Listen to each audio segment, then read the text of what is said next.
Hey guys, it's Erica, and we are talking about the gorgeous Alocasia Michaelitziana, most commonly known as a Frydek, spelled Frydek. I don't know why, but for the longest time I thought it was a fried egg, like a fried egg, because I never heard or I never saw anyone write it out. I just heard Frydek all the time. And in my opinion, this is one of the most gorgeous alocasias there is. Look at it with its velvety leaves, so large and luscious. It's just a plant that you have to love. Although it is kind of fussy. I think it's a pretty fussy plant. Alocasias in general just seem to be fussy. They don't like to be super cold.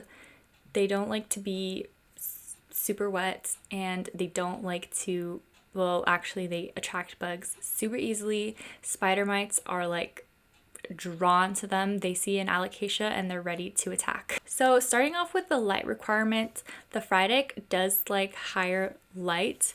So if you do not give it enough light, it's going to stretch a lot. These stems are going to be very long, and I don't know, I just like the plant to be more compact. When the stems get too long, they start drooping like this.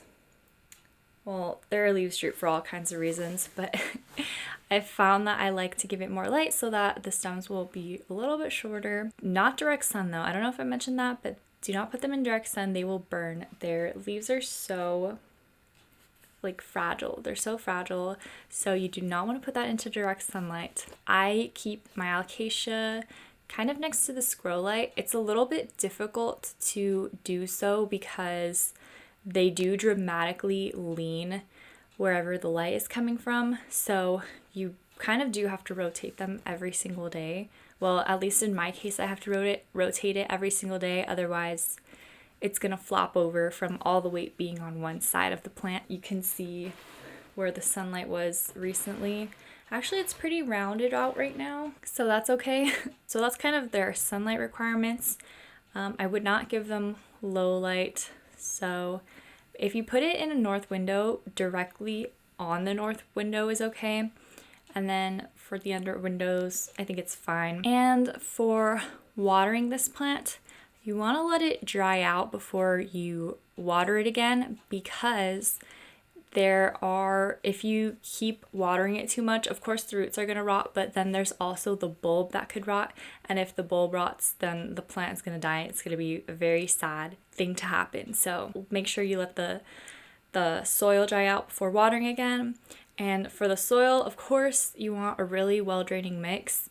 Add a lot of orchid bark, a lot of pumice or perlite, and they really love fluffy soil mixes. I've honestly never repotted this plant.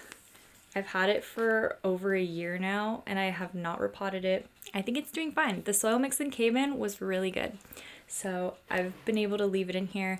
But I do think I'm gonna repot it, because if you start off with an alocasia, I would kind of put it in a way so that this is bundled together, because their leaves can get really floppy, like I mentioned and like you can see here. And I really don't like the floppy leaves because it takes up a lot more space in your area, and also it makes the plant flop over, especially since this is in a plastic pot. For those reasons, you want a good, nice, well-draining soil.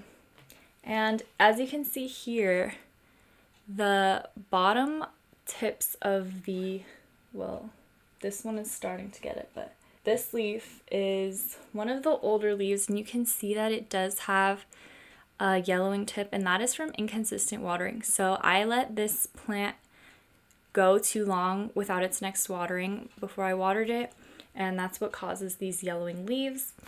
Also, if you water it, I'll try to find a picture, but I don't think I have one, where when you water it, it will kind of look a little bit translucent around the edges, and that's just the leaves sweating, so it's releasing the excess water.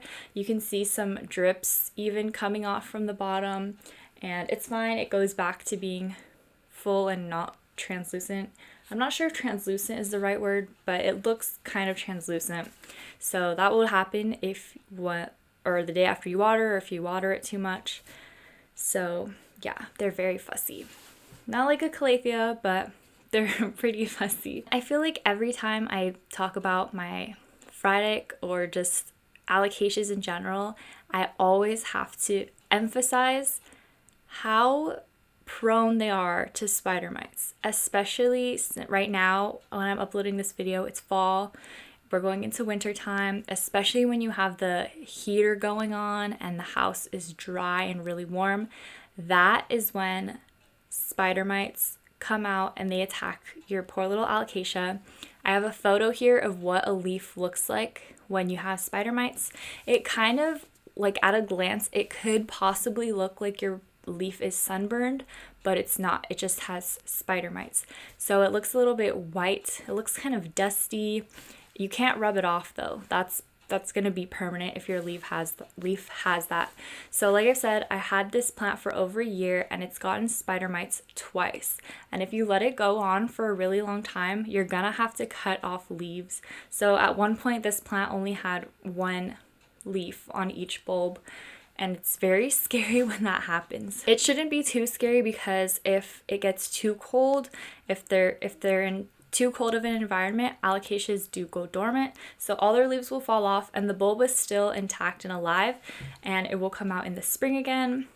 I prefer not to let that happen. I haven't let that happen with my Frydek. I just rather have it out with leaves all year round because it's so pretty, and I would worry if it would sprout a new leaf again. So you do want to be careful of spider mites, and you do not want to let your plant get too cold. Also, I guess that leans into this plant needing more humidity just to prevent spider mites.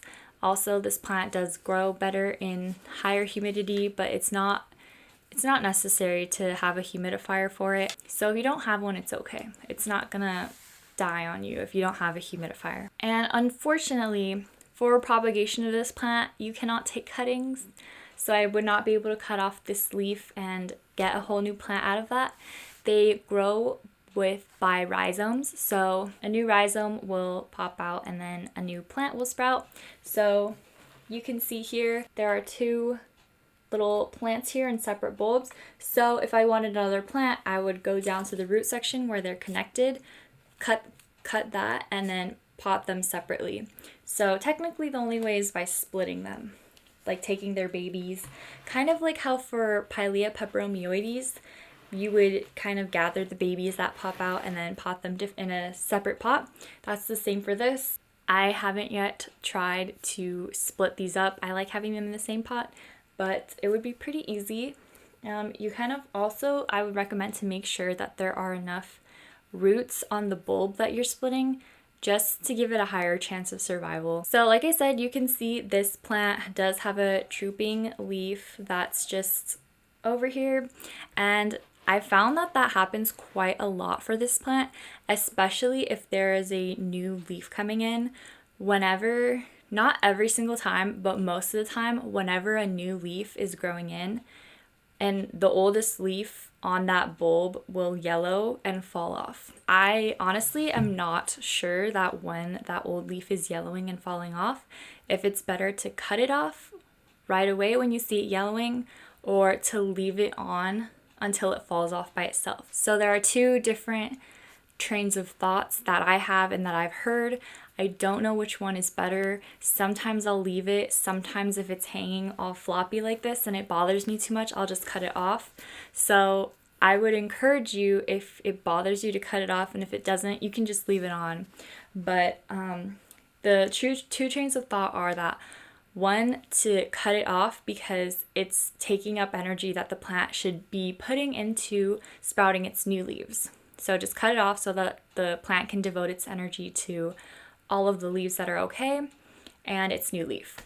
And then the other thing that I've heard is that you should leave the leaf on for as long as possible. The plant still has signals it's sending to its new leaves, and also it could still possibly be absorbing light as it's yellowing.